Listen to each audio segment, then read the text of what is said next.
வெள்ளி வணக்கம் நேத்ராவின் இரண்டாவது கலந்துரையாடல் பகுதிக்குள் நாங்கள் வந்திருக்கின்றோம். இந்த கலந்துரையாடல் பகுதி கல்வியோடு பாடசாலைகளோடு சம்பந்தப்பட்ட கலந்துரையாடலாகத்தான் இருக்க போகிறது. உங்களுக்கு தெரியும், நாட்டிலே ஏற்பட்ட பேர் அனர்த்தத்தின் பின்பு இப்போது பாடசாலைகள் ஆரம்பிக்கப்பட்டிருக்கின்றன. இன்னும் சில இடங்களிலே, சில மாவட்டங்களிலே பாடசாலைகள் ஆரம்பிக்கப்படவில்லை. சில பாடசாலைகள் இன்னும் இடைத்தங்கல் முகாம்களாக பயன்படுத்தப்படுகின்றன. மாணவர்கள், ஆசிரியர்கள் கூட இடம்பெயர்ந்த நிலையில் கூட இன்னும் இருந்து கொண்டிருக்கின்ற இந்த நிலையிலே இப்போது இந்த வேளையிலே மிக முக்கியமாக மாணவர்களுக்கு தேவைப்படுவது என்ன, ஆசிரியர்கள் எவ்வாறு மாணவர்களை வழிநடத்த வேண்டும், அல்லது ஆசிரியர்களை எவ்வாறு பாடசாலை சமூகம் அல்லது கல்வி சமூகம் எவ்வாறு அவர்களுக்கான வழிகாட்டல்களை வழங்க வேண்டும் என்பது தொடர்பான பல்வேறுபட்ட விடயங்கள் இன்றைய கால சூழலிலே மிக முக்கியமான தேவைப்பாடாக காணப்படுகிறது. எனவே இது தொடர்பான ஒரு பார்வையாகத்தான் இந்த கலந்துரையாடல் பகுதி இருக்கிறது. இந்த விடயங்களை எங்களோடு பகிர்ந்து கொள்வதற்காக கொழும்பு ரோயல் கல்லூரியினுடைய முன்னாள் பிரதி அதிபர் திரு மாவண்ணா கணபதி பிள்ளை அவர்கள் வருகை தந்திருக்கின்றார்கள். வணக்கம் சார். வணக்கம். இப்போது சார், நாங்கள் பொதுவாக இந்த அனர்த்தத்தின் பின்பு, பேரழிவின் பின்பு, இந்த இயற்கை பேரிடரின் பின்பு மாணவர்களுக்கு மன ரீதியாகவும் சரி, உடல் ரீதியாகவும் சரி, உள்ளம் உடல் இரண்டுமே திடகாத்திரமாக இருக்கின்ற போதுதான் அவர்களால் இந்த கல்வியிலே பார்வை செலுத்தக்கூடியதாக இருக்கும், முற்றுமுழுதாக ஈடுபடக்கூடியதாக இருக்கும். எனவே இந்த வேளையிலே நாங்கள் கல்வி என்று வருவதற்கு முன்பு அவர்களை கல்விக்கு முதல் தயார்படுத்த வேண்டும். அந்த வகையில் மாணவர்களை, ஆசிரியர்களை நாங்கள் எந்த வகையில் அவர்களுக்கான வழிகாட்டல்களை உளவியல் ரீதியாக வழங்க முடியும்? அதாவது பாரிய அனர்த்தம் ஒன்றைக்கு முகம் கொடுத்து அந்த முடிவில்லாத அந்த அனர்த்தத்தினுடைய விளைவுகளை அனுபவித்து கொண்டிருக்கின்ற ஆசிரியர் மாணவர்களிடம் அவர்களுக்கு ஆழ்ந்த அனுதாபங்களை தெரிவித்து கொண்டு, நான் குறிப்பிடக்கூடியதாக இருக்கக்கூடிய, அதாவது அனர்த்தம் நிகழ்ந்திருக்கக்கூடிய நாடுகள் இருக்கிறது, அவற்றினுடைய அனுபவங்கள் இருக்கிறது. குரோசிமா, நாகசாகியிலே குண்டுகள் போடப்பட்டன. அதற்கு பிற்பாடு அவர்கள் எடுத்துக்கொண்ட நடவடிக்கைகள் என்ன? இங்கே இலங்கையிலே சுனாமி வந்தது, அதற்கு பிற்பாடு அவர்கள் எடுத்துக்கொண்ட நடவடிக்கைகள் என்ன? கொரோனா வந்தது, அதற்கு பிற்பாடு என்ன நடவடிக்கைகள் எடுத்தார்கள்?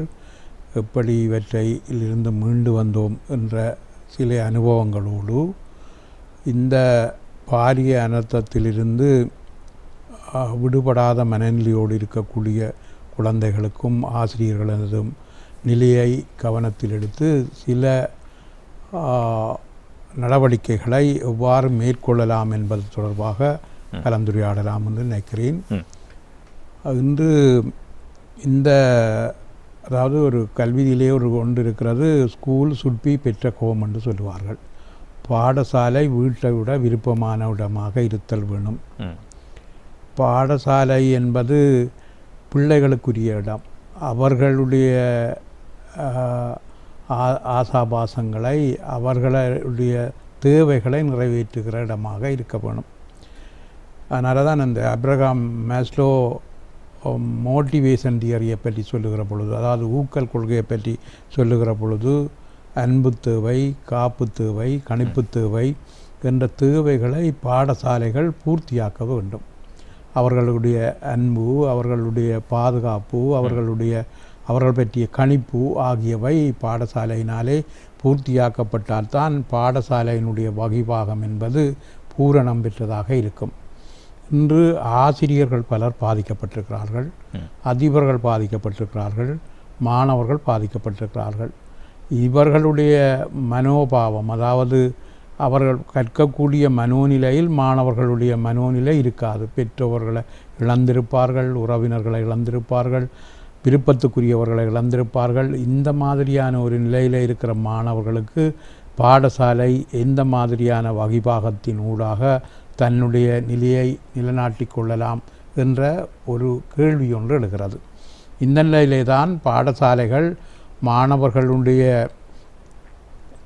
தேவையை உணர்ந்து, அவர்களுக்கு அன்பு தேவையுள்ள குழந்தைகள் வருவார்கள். பெற்றோர்களை இழந்து, அவர்கள் உறவுகளை இழந்தபடியினால் அவர்களுக்கு அன்பு தேவை இருக்கும். அவர்கள் கணிக்க வேணும், சமூகத்திலே அவர்கள் கணிக்கப்படுகிற மனிதர்களாக இருக்க வேணும். அது அவர்களுடைய பாதுகாப்பு. அந்த என்னுடைய பாடசாலை எனக்கு பாதுகாப்பை தரும், என்னை அன்போடு அரவணைக்கும், என்னுடைய பாடசாலையில் எனக்கு ஒரு கணிப்பிருக்கும் என்ற எண்ணம் இருக்குமானால் பாடசாலை வீட்டை விட விருப்பமுள்ள இடமாக இருக்கும். இதைத்தான் முண்டசூரி கிண்டர்கார்டன் என்று சொன்னார். அந்த பல்வேறுபட்ட மலர்கள் பூத்திருக்கிற இடமாக பாடசாலைகள் இருக்கும். இப்பொழுது பாடசாலைகளை மீள கொண்டு வரக்கூடிய இடங்களிலே பாடசாலைகளில் எஞ்சிய மக்கள் அந்த பாடசாலைகளிலே வந்து தங்கியிருப்பார்கள். ஒரு பக்கத்திலே பாடசாலை இருக்கும், இன்னொரு பக்கத்திலே அந்த மக்கள் வாழ வேண்டிய தேவை இருக்கும். ஆகவே இந்த நிலைகளை எல்லாம் கவனத்தில் எடுத்து பாடசாலையை எவ்வாறு செவ்வியாக கொண்டு நடத்துதல் என்பது ஒரு கேள்விக்குரிய விடயமாகவே அமைந்திருக்கிறது.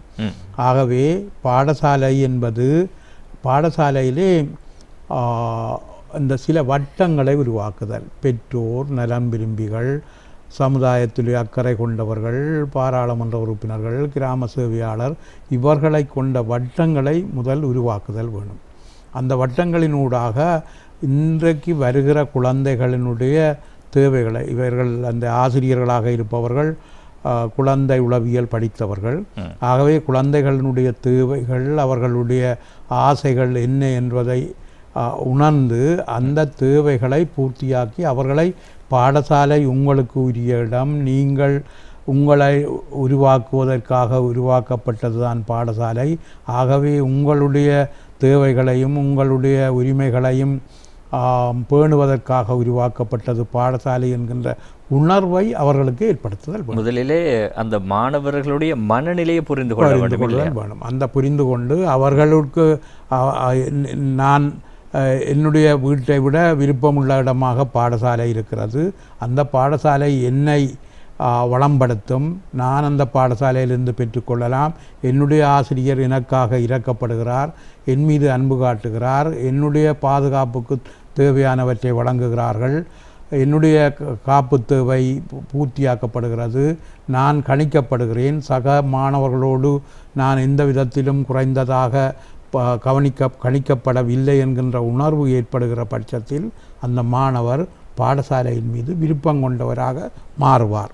பாடசாலை விருப்பமுள்ள இடமாக இருக்குமானால்தான் பிள்ளைகள் கற்கிறதுக்கு பொருத்தமான இடமாக இருக்கும். அவர்களுக்கு இயலவே உள்ளத்தில் பாரிய சுமைகள், இழப்புகளினூடாகவும் தங்களிடம் எதுவும் இல்லை என்கின்ற உணர்வு என்ற பல்வேறுபட்ட உணர்வுகள் அவர்களுடைய மனதில் பாரமாக இருக்கிறது. அந்த பாரத்தை இறக்கி வைக்க வேண்டிய தேவை பாடசாலைக்கு உரிய வகிவாகும். வேறு ஒரு நிறுவனமும் அதை செய்ய இயலாது. கவுன்சிலிங் செய்கிற ஆக்கள் இருப்பாங்களா, அவை செய்வின இவை செய்வினம் என்றதை விட பாடசாலைகளுக்கு இந்த குழந்தைகளுக்கு 5 வயதில் இருந்து 13-18 வயதுக்கு இடைப்பட்ட இந்த பிள்ளைகளுக்கு இந்த அனுபவங்களை கொடுக்கக்கூடிய இடம் பாடசாலை தான். வேறு இவர்களினாலும் அவர்களுடைய அந்த உணர்வுகளையும் அவர்களுடைய அபிலாசைகளையும் பூர்த்தியாக்க முடியாது.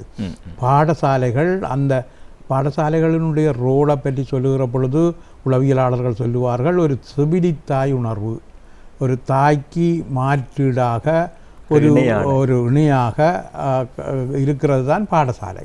அப்போ தாய் அன்போடு ஒரு குழந்தையினுடைய தேவை என்ன, அந்த பிள்ளையினுடைய பாதுகாப்பு எப்படி இருக்கும், அந்த பிள்ளை எவ்வாறு கணிக்கப்பட வேண்டும் என்பதை விளங்கி அவர்களுடைய ஆசாபாசத்துக்கு ஏற்ற வகையில் பாடசாலைகள் தங்களுடைய வகிவாகங்களை ஏற்படுத்தல் வேணும். இந்த நிலையிலே ஆசிரியர்கள் பல்வேறுபட்ட இழப்புகளை சந்தித்திருக்கிறார்கள். அவர்களுடைய மனோநிலை எவ்வாறு இருக்கும் என்பது அடுத்த கேள்வி. ஆகவே ஆசிரியர்களுக்கு பாடசாலையினுடைய அதிபர்கள் இந்த நான் சொல்லுகிற இந்த வட்டங்கள் இருக்கிறது, சர்க்கிள் என்று சொல்லுவார்கள், அந்த வட்டங்கள் பல்வேறுபட்ட உதவிகளை வழங்குதல் வேணும். பாடசாலை இப்போ யூனிஃபார்ம் அவர்களிடம் இருக்காது, பரீட்சைக்கு அல்லதுக்கு பாடசாலையில் எழுதுவதற்கான எழுது கருவிகள் அவர்களிடம் இருக்காது, அவர்களிடம் கொப்பி இருக்காது, அவர்களிடம் உசாத்துணை புத்தகங்கள் இருக்காது, எதுவுமே இருக்காது. அப்படி வருகிற பிள்ளைக்கு பாடசாலை அவற்றுக்கான ஏற்பாடுகளை செய்தல் வேண்டும். இது இன்விசிபிள் டீச்சிங் மெத்தடாலஜி என்று சொல்கிறது, கண்ணுக்கு தெரியாத கற்பித்தல் முறைமைகள். அவர்களுக்கு யூனிஃபார்ம் இல்லை என்றால் அந்த யூனிஃபார்மை அந்த குழந்தைக்கு ஒழுங்குபடுத்தி கொடுக்க வேண்டிய தேவை பாடசாலை சார்ந்த ஒரு விடயமாகும். பாடசாலையினுடைய எந்த நிதியிலிருந்தோ அதை எடுத்து பிள்ளையினுடைய மனோநிலையை திருப்புவதற்கு அதற்கு வேண்டிய யூனிஃபார்ம், அதற்கு வேண்டிய சப்பாத்து, அதற்கு வேண்டிய அந்த குழந்தையை ஒழுங்குபடுத்துவதற்கு வேண்டிய முன்முயற்சிகளில் அவர்களை ஈடுபடுத்தலாம். உசாத்துணை நூல்களை வாங்கி கொடுக்கலாம். பாடசாலையினுடைய எழுது கருவிகள், அந்த பொருட்கள், பேக்ஸ் போன்றவற்றை பாடசாலையை வாங்கி கொடுக்கலாம். அதுக்குத்தான் நான் சொன்னேன், அந்த சர்க்கிள் தேவை. அந்த நிலம் விரும்பிகள், பாராளுமன்ற உறுப்பினர்கள், இவர்களை கொண்டு ஒவ்வொரு வட்டத்தை பாடசாலைகள் ஏற்படுத்தி கொள்ளுதல் வேணும். அதற்கு இருக்கக்கூடிய நிதிகளை ஏதோ ஒரு விதத்திலே கண்டுபிடித்து அந்த நிதிகளினூடாக பிள்ளைக்கு நாங்கள் உதவி செய்கிறோம் என்ற அந்த மனோநிலை அவர்களுக்கு ஏற்படுத்தாது, பிள்ளையை நாங்கள் விசேடமாக கவனிக்கிறோம் என்ற அந்த மனோநிலையை ஏற்படுத்தாது அவர்களுக்கு உதவி கொண்டு இருத்தல் வேணும். அப்பொழுதுதான் அவர்களுக்கு பாடசாலையின் மீது நம்பிக்கை வரும். நாங்கள் கற்பதற்கு பொருத்தமான இடம் பள்ளிக்கூடம், ஆகவே நாங்கள் அதிலே இருந்து பயன்பெறலாம் என்கின்ற உணர்வு அவர்களிடம் ஏற்படும் பட்சத்திலே தான் இந்த அனர்த்தத்திலிருந்து அவர்கள் விடுபட முடியும். அவர்களுடைய மனோபாவம் த்திலிருந்து அவர்கள் விடுபடக்கூடியதாக இருக்கும் என்பது எனது கருத்தாகும். நிச்சயமாக நீங்கள் சொன்னது போல மாணவர்களோடு நேரடியாக சம்பந்தப்படுபவர்கள் ஆசிரியர்கள், அதே போல் ஆசிரியர்களுக்கு மேம்பட்டவர்களாக இருப்பவர்கள் அதிபர்கள், அதுக்கு அடுத்ததாக பார்த்தால் வலய கல்வி பணிப்பாளர்கள், மாகாண பணிப்பாளர்கள் என்று நீங்கள் சொன்னது போல் அந்த வட்டம், அந்த சர்க்கிளுக்குள்ளே நின்று அவர்களாலான உதவிகளை, ஊக்குவிப்புகளை, வழிகாட்டல்களை அவர்களுக்கு வழங்க வேண்டும். இந்த சந்தர்ப்பத்திலே நீங்கள் சொன்னது போல் யூனிஃபார்ம் சீருடை இல்லாமல் சாதாரண உடையிலே வரலாம், அல்லது இருக்கின்ற சீருடையை அணிந்து வருகின்ற போது அதிலே கரைகள் இருக்கலாம், அல்லது தைத்திருக்கலாம், கிழிந்திருக்கலாம். அவற்றை இருப்பதை நீங்கள் அணிந்து கொண்டு வரலாம் என்கிற மனநிலை கூட அவர்களுக்கு ஏற்படுத்தப்பட வேண்டும் இல்லையா? அது என்னென்னா, அவர்களுடைய அந்த சீருடைகளிலேயே அல்லது அவர்களுடைய உடைகளிலே அல்லது அவர்களுடைய நடத்தையிலே எந்த விதமான வித்தியாசத்தையும் சகமானவர்களிடம் காட்டக்கூடாது என்ற மனநிலை வருதல் வேணும். அதாவது என்னென்றா, இப்போ அவர்களுக்கு எல்லாத்தையும் இழந்து எல்லாம் மண்ணிலே தாண்டு அல்லது வெள்ளத்திலே அழிந்து புயலாலே அழிக்கப்பட்ட ஒரு மக்கள் கூட்டத்தை தான் நாங்கள் சந்திக்கிறோம். அப்போ அந்த மக்களுடைய மனோநிலையை விளங்கி கொண்டு அந்த வார பிள்ளையை அரவணைத்து அவருக்கு என்ன மற்ற பிள்ளைகளோடு இருந்து கற்பதற்கு அவர் கூச்சப்படுவார். இந்த நான் யூனிஃபார்ம் இல்லாமல் வருகிறேன், மற்றவர்கள் எல்லாம் யூனிஃபார்மோடு இருக்கிறார்கள் என்ற அந்த உணர்வுகள் எல்லாம் அவர்களிடம் வெளிப்படையாக தெரியாவிட்டாலும் உளத்தாக்கம் இருக்கும். அந்த உளத்தாக்கத்தை நீக்குவதற்குத்தான் நான் சொன்ன விடயங்களை ஆசிரியர்கள், அதிபர்கள் கவனத்தில் எடுத்து இந்த பாடசாலையினுடைய அந்த வட்டங்களை ஏற்படுத்தி, சிறிய பாடசாலைகளாக இருக்கட்டும், அது ஓன்லி அந்த கிரேட் 1 அந்த தரம் 1லிருந்து தரம் 5 வரைக்கும் உள்ள பாடசாலையாக கூட இருக்கலாம். அதற்கு தக்கதான அந்த வட்டங்களை ஏற்படுத்தி சமூகத்தில் இருக்கிற ஏனையவர்களுக்கும் இந்த விடயத்தை விளங்கப்படுத்தி அந்த குழந்தையை நாங்கள் கவனிக்கிறோம் என்றதை விட அந்த குழந்தைக்கு வேண்டிய தேவைகளை நாங்கள் கொடுக்கிற பட்சத்தில் பாடசாலையின் மீது நம்பிக்கை வரும்.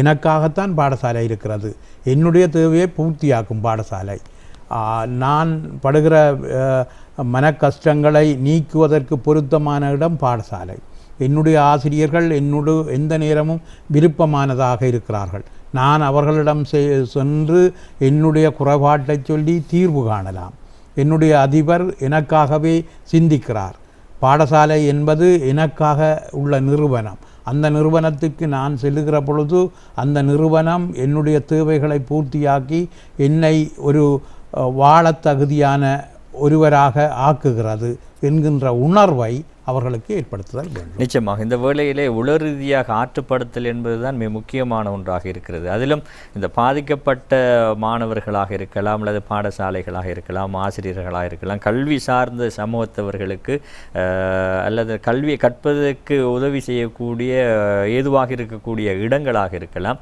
என்னென்ன தேவைப்பாடுகள் இருக்கின்றன என்று அறிந்து தெரிந்து அந்தந்த தேவைப்பாடுகளை நிவர்த்தி செய்து வைப்பது கூட அவர்களை ஒரு உச்சளவிலே ஆற்றுப்படுத்தக்கூடியதாக இருக்கும். எனவே உண்மையிலே இந்த அனர்த்தத்தின் பின்பு நாங்கள் பார்த்த விடயம், எங்களுடைய நாட்டு மக்கள் பரோபகாரிகள், கொடை வள்ளல்கள், தாராள தன்மையுடையவர்கள், பிறருடைய கவலைகளிலே கஷ்டங்களிலே பங்கெடுத்து கொள்ளக்கூடியவர்கள் என்பதனை நாங்கள் கடந்த காலங்களிலும் இத்தனை முறை பார்த்திருக்கணும். இந்த முறை ரொம்ப அதிகமாகவே நாங்கள் பார்த்தோம். எனவே உதவி செய்யக்கூடியவர்கள் ஒவ்வொருத்தரும் யார் யாருக்கு என்ன தேவைப்பாடுகள் இருக்கின்றன, என்னென்ன குறைபாடுகள் இருக்கின்றன என்பதனை கண்டறிந்து தெரிந்து கொஞ்சம் ஆய்வு செய்து அந்த உதவிகளை செய்கின்ற போது பிரயோஜனமானதாக இருக்கும். சார், இந்த வேளையிலே பாடசாலைகள் நீங்கள் சொன்னது போல இவ்வாறு உளவியல் ரீதியாக எண்ணப்பாங்கு ரீதியாக அவர்கள் வளப்படுத்தப்பட வேண்டும். அதிலும் இந்த வேளையில் ஒரே அடியாக பாடசாலைகள் ஆரம்பிக்கப்பட்டு விட்டன என்பதற்காக கல்வி நடவடிக்கைகளை மேற்கொள்வதை விட வேறு விதமான கைங்கரியங்களை நடைமுறைகளை பின்பற்றுவது சிறப்பாக இருக்கும் இல்லையா? அதாவது இப்போ சில பகுதிகளிலே பாடசாலைகள் இன்னும் ஆரம்பிக்கப்படவில்லை, சில பகுதிகளிலே ஆரம்பிக்கப்பட்டிருக்கிறது. ஆரம்பிக்கப்பட்ட பகுதிகளிலும் பாதிக்கப்பட்ட மாணவர்கள் வருகிறார்கள்.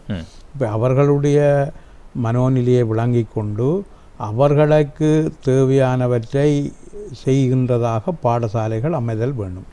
இந்த வகையிலே மற்றது இப்போ நாங்கள் எங்களுடைய பாடப்புத்தகங்களிலே இருக்கிற விடயங்களை அவர்களுக்கு புகுத்தி விடுதல் வேணும், பாடத்திட்டத்தின்படி நடக்க வேணும், பரீட்சைகளை வைக்க வேணும் என்ற மனப்பாங்குக்கு அப்பால் பாடத்திட்டத்தை முடித்து கொள்ள வேண்டும் என்றதுக்கு மனப்பாங்குக்கு அப்பால் அவர்கள் அதால தான் இப்போ எங்களுடைய கல்வி அமைச்சர் தெரிவித்திருக்கிறார், 6ஆம் ஆண்டிலிருந்து 13ஆம் ஆண்டு வரைக்கும் இந்த 3ஆம் ஆண்டு பரீட்சை, அந்த 3ஆம் தவணை பரீட்சையை வைக்க வேண்டாம் என்றெல்லாம் தெரிவித்திருக்கிறார்கள். இதெல்லாம் ஒரு நல்ல தீர்மானம் உண்டு. உலக நாடுகள் பரீட்சையை மினிமைஸ் பண்ணுகிறது, அதாவது பரீட்சை முறைமையிலிருந்து வேறுபட்ட முறைமைகளுக்கு வந்திருக்கிறார்கள். அது எங்களுடைய கல்வி சீர்திருத்தத்திலும் குறிப்பிடப்பட்டிருக்கிறது. ஆனால் இப்போ இருக்கிற நிலையின் அடிப்படையில் நாங்கள் பார்க்குற பொழுது குழந்தைகள் வெளியிலே வெளிப்படுத்த முடியாமல் தங்களுடைய உள்ளத்திலே பல தாக்கங்களை தாங்கி கொண்டு தான் வருகிறார்கள். அந்த குழந்தைகளுடைய உளத்தாக்கங்களை விளங்கி கொண்டு அவர்களுக்கு பொருத்தமான தீர்வுகள் தான் இப்பொழுது அத்தியாவசியம். கற்பித்தல் என்பது ஒரு நடத்தை மாற்றத்தை தருவது. அந்த நடத்தை மாற்றம் என்பதற்கு குழந்தைகளிடம் நடத்தை மாற்றத்தை நாங்கள் ஏற்படுவதற்கு அவர்கள் விரும்புகின்ற விடயங்களை நாங்கள் பூர்த்தியாக்குகிற பட்சத்தில் தான் பாடசாலையின் மீது நம்பிக்கை வரும். பாடசாலையின் மீது நம்பிக்கை வந்தால்தான் அவர்கள் கற்பித்தலில் ஈடுபடுகிற மனப்பாங்குக்கு உள்ளாகுவார்கள். ஒரு கற்கிற மனப்பாங்கு வந்தால்தான், அதாவது நான் படிக்கலாம் அல்லது படிக்கக்கூடிய ஒரு சூழல் எனக்கு இருக்கிறது என்று சொன்னால்தான் நான் படிக்கக்கூடியதாக இருக்கும். என்னுடைய மனோநிலையில் இருக்கிற வெள்ளம், புயல், அழிவு, தாய் தந்தையை இழந்த நிலை அல்லது என்னுடைய நண்பனை அல்லது சகோதரத்தை இழந்த நிலை என்கின்ற அந்த மனப்பாங்கோடு இருக்கிற ஒரு குழந்தைக்கு நாங்கள் திணிப்பது என்பது ஒரு வீண்முயற்சியாக இருக்குமே தவிர அதில் கற்றலடைவு கிடைப்பதற்கு வாய்ப்பு இல்லை. இது உளவியல் ஆய்விலே சொல்லப்பட்டிருக்கிற விடயம். ஆகவேதான் அந்த குழந்தைகளினுடைய மனப்பாங்கு ரீதியான மாற்றத்திற்கு அவர்களுடைய உளத்திலே இருக்கக்கூடிய தாக்கங்களை நிறைவு செய்து அவர்களுடைய அந்த உளத்தேவைகளை பூர்த்தியாக்கி அதற்கு மேலே தான் எங்களுடைய கற்பித்தல் செயற்பாடுகள் அமைதல் வேணும். இப்போ எடுத்த வீச்சுக்கு நாங்கள் பாடத்திட்டங்களை இதனை விட பிள்ளைக்கு என்ன நடந்தது, பிள்ளைங்களோட குடும்பத்தில் என்னம்மா நடந்தது, என்ன தம்பி நடந்தது என்று கேட்குற அந்த அன்பு அரவணைப்பு, நான் சொன்னேன் ஏலவே சொன்னேன், ஆப்ரஹாம் மேஸ்லோவினுடைய தியரி இருக்கிறது, ஊக்கல் கொள்கை என்று. அதில் சொல்லுவார்கள் அன்பு தேவை, பேசிக் அடிப்படையானது அன்பு தான். அந்த அன்பு யாரிடமிருந்து எங்களுக்கு அன்பு கிடைக்கும் என்று அவர்கள் ஏங்கிக் கொண்டிருப்பார்கள். ஆகவே அந்த அன்பு தேவை கிடைக்க வேணும், தங்களுக்கு ஒரு பாதுகாப்பு இருக்க வேணும், தாங்கள் கணிக்கிறோம் என்ற தேவை இருக்கும். இது வேறு 5-6 தேவை இருக்குது. ஆனால் இந்த 3 தேவைகளும் அத்தியாவசியமானவை. ஒரு குழந்தையினுடைய அன்பு கிடைக்க வேணும், அவர்களுக்கான பாதுகாப்பு இருக்க வேணும், அவர்கள் கணிக்கப்பட வேணும், ஒரு கணிப்பு இருக்க வேணும். ஓகே, இந்த குழந்தையும் எல்லா குழந்தைகளுக்கும் சமமான குழந்தை என்ற இந்த தேவைகள் பூர்த்தியாக்கப்படும் பட்சத்திலே தான் அந்த குழந்தை கற்றலுக்கு தயாருள்ள குழந்தையாக மாறும். ஆகவே அந்த குழந்தையினுடைய அந்த கற்றல் சூழலை ஏற்படுத்துவதற்கு வேண்டிய மனநிலையைத்தான் ஆசிரியர்கள் இப்போ ஒரு கவுன்சிலிங் ரோல், அதாவது ஒரு ஆலோசனையும் வழிகாட்டலும் வகிபாகம்தான் இன்று ஆசிரியர்களுக்குள்ள மிக முக்கியமான பணி என்று நான் கருதுகிறேன். நிச்சயமாக உளவியல் ரீதியாக உளவல் ஆலோசனைகளை வழிகாட்டல்களை வழங்குவது தான் ஆகச் சிறந்ததாக இருக்கும். அந்த வகையில் சார் நாங்கள் பார்த்தால் இந்த 2026ஆம் ஆண்டிலிருந்து கல்வி சீர்திருத்தம், அதாவது மாணவர்களுக்கு இருக்கின்ற தேவையற்ற சுமைகளை நீக்கி அவர்களை துறை சார்ந்த வல்லுநர்களாக மிளிரச் செய்வதற்கான ஒரு கல்வி திட்டமாக இந்த புதிய கல்வி திட்டத்தை நாங்கள் பார்க்கலாம். அதிலும் 6ஆம் ஆண்டிலிருந்து 9ஆம் ஆண்டு வரைக்கும் சில பாடங்களை அவர்கள் மாற்றி வேண்டும் என்றாலும் முயற்சித்து பார்க்கலாம், பரிசித்து பார்க்கலாம், முடியாவிட்டால் மாற்றிக்கொள்ளலாம்.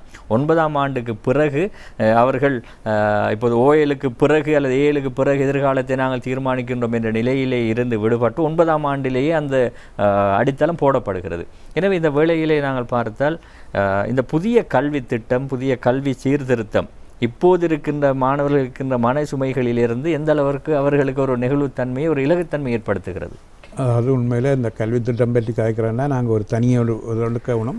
ஆனால் மேலெழுந்த வாரியாக சொல்லுகிற பொழுது இந்த புதுதாக வருகிற கல்வி திட்டம் மிகச் சிறப்பான ஒரு கல்வி திட்டம். அதாவது ஒரு பரீட்சை இல்லை, தொடர் மதிப்பீடு, ஒரு குழந்தையை தொடர்ந்து மதிப்பீடு செய்கிறது. இந்த விடயங்கள் தான் மிக முக்கியமானது. ஒரு குழந்தை 3 மணித்தியாலத்தில் நடத்துகிற பரீட்சையில் துலங்கிவிடும் என்று சொல்ல முடியாது. பலர் சொல்லுகிறார்கள், பல்கலைக்கழகத்தில் இருக்கிற பேராசிரியர்கள் உட்பட பலர் சொல்லுகிறார்கள், எங்களை விட திறமான அவன் வெளியில் நிற்கிறான், நாங்கள் உள்ளுக்கு வந்துட்டோம் என்று.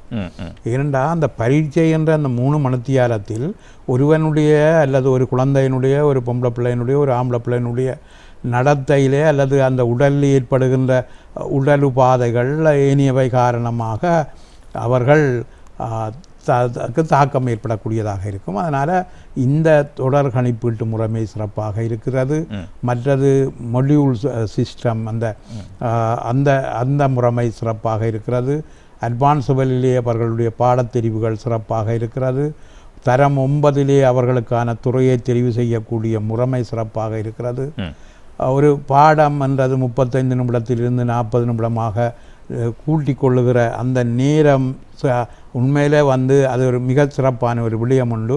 அது 40 நிமிடங்களிலிருந்து 45 நிமிடங்களாக கூட்டுகிற அந்த விடயம் மிகச்சிறந்த விடயம் உண்டு. ஏனென்றால் ஒரு ஆசிரியர் தயார்படுத்தல் என்பதற்கு அது பொருத்தமாக இருக்கும். ஆகவே இந்த புதிய கல்வி சீர்திருத்தம், மறுசீரமைப்பு நடைமுறைக்கு வரும் பட்சத்தில் எங்களுடைய அபிலாஷையை அது பூர்த்தியாக்கக்கூடியதாக இருக்கும் என்பது என்னுடைய கருத்து. நிச்சயமாக, அதாவது ஒரு செயற்பாடுகளோடு சம்பந்தப்பட்ட ஒரு கல்வி திட்டமாகத்தான் இருக்க போகிறது. பரீட்சைகள் இல்லை என்பது மாணவர்களுக்கு மிகப்பெரியதொரு சுமை நீக்கலாகத்தான் அது இருக்கும் என்பதில் ஐயப்பாடு இல்லை. சார் சொன்னது போல கணிப்பீடுகளோடு சம்பந்தப்பட்ட கல்வி திட்டமாக இருக்க போகிறது. அது தினம் தினம் அது கட்டங்கட்டமாக அந்த கணிப்பீட்டின் முறையின் மூலமாக ஒரு மாணவருடைய நிலையை அடையாளம் கண்டுகொள்வதற்கான ஒரு கல்வி திட்டமாக இருக்க போகிறது. எனவே இந்த வேளையிலே நாங்கள் இன்றைய தினம் இந்த கலந்துரையாடல் பகுதியினூடாக பாடசாலைகள், மாணவர்கள் முதலிலே எவ்வாறு சரியான முறையில் வழிநடத்தப்பட வேண்டும் என்பது தொடர்பாகத்தான் பேசியிருந்தோம். முதலிலே இந்த சந்தர்ப்பத்திலே மாணவர்கள் உளவியல் ரீதியாக வளப்படுத்தப்படுவதுதான் மிகப்பெரிய ஒரு தேவையாக இருக்கிறது. எனவே பாடசாலையைச் சேர்ந்த சமூகத்தினரே நீங்கள் முதலிலே மாணவர்களை உளவியல் ரீதியாக ஆற்றுப்படுத்துங்கள், வளப்படுத்துங்கள். அவர்கள் எதிர்காலத்திலே நல்ல பிரஜைகளாக, ஆளுமைகளாக உருவாகுவார்கள். இந்த வேளையில் இந்த விடயங்கள் சம்பந்தமாக எங்களோடு பகிர்ந்து கொள்வதற்காக வருகை தந்த கொழும்பு ரோயல் கல்லூரியினுடைய முன்னாள் பிரதி அதிபர் மாவன கணபதி பிள்ளை சார் அவர்களுக்கு எங்களுடைய மனமார்ந்த நன்றியை தெரிவித்துக் கொள்கின்றோம். நன்றி சார். நன்றி, வணக்கம் சார். நேயர்களே, இந்த அளவோடு நிகழ்ச்சியை நாங்கள் நிறைவு செய்து கொள்கின்றோம். நிகழ்ச்சியின் தயாரிப்பாளர் ஜெயமன், அதே போல் டெக்னிக்கல் ஆஃபீஸர்ஸ் அத்தனை பேருக்கு நன்றி கூறி மீண்டும் சந்திக்கும் வரை விடைபெற்றுக் கொள்ளும் நான் முபாரக் மொஹிதீன். வணக்கம் நேயர்களே.